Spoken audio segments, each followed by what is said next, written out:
The second episode of Atlanta's final season has finally answered one of the questions fans have been asking since the series premiere in 2016. I don't trust him. No offense. I understand. That's what's messed up. I don't really think I know Warren anymore.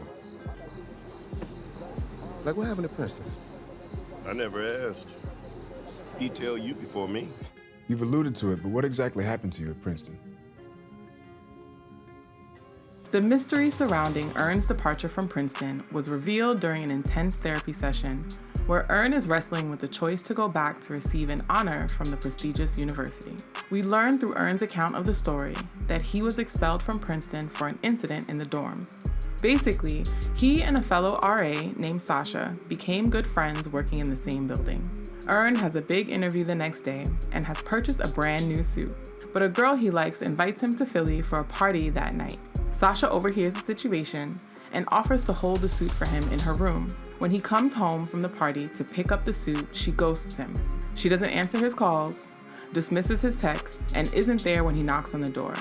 Desperate to get his suit back for this interview, Ern uses his master key and goes into her dorm. He takes his suit out of her closet and then leaves immediately.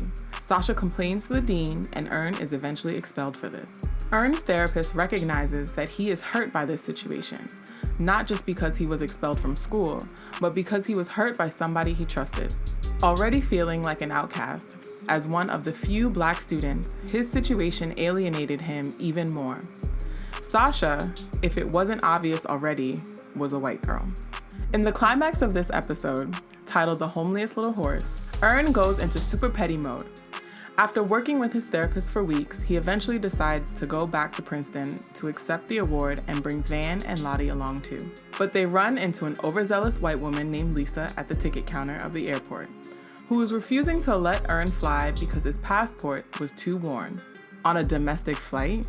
Feeling petty and out for revenge, Ern concocts an elaborate scheme to get back at Lisa for ruining their vacation. He hires an entire theater company, and Tracy, to make her believe her self-published children's book has the potential to be a lucrative franchise. She quits her job and invests her money into illustrating her children's book and making herself presentable for the impending stardom. They arrange a storytime reading at the local library for her, and it's an absolute disaster. All of the kids hate the book, and the critic in attendance, who was probably a paid actor also, leaves.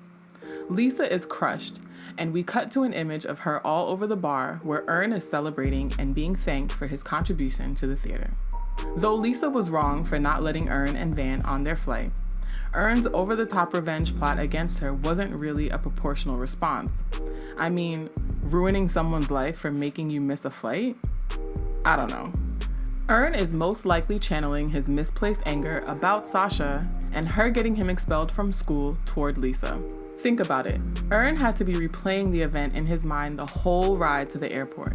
He hasn't been back since, and just as he's about to confront those demons, this other Karen decides to take that from him. You could understand how Ern could be angry and misplace his unresolved anger towards Sasha at this unsuspecting, albeit deserving, Lisa. What's fascinating is that Ern makes the decision to stop going to therapy, knowing that he's executing this premeditated revenge plot on Lisa.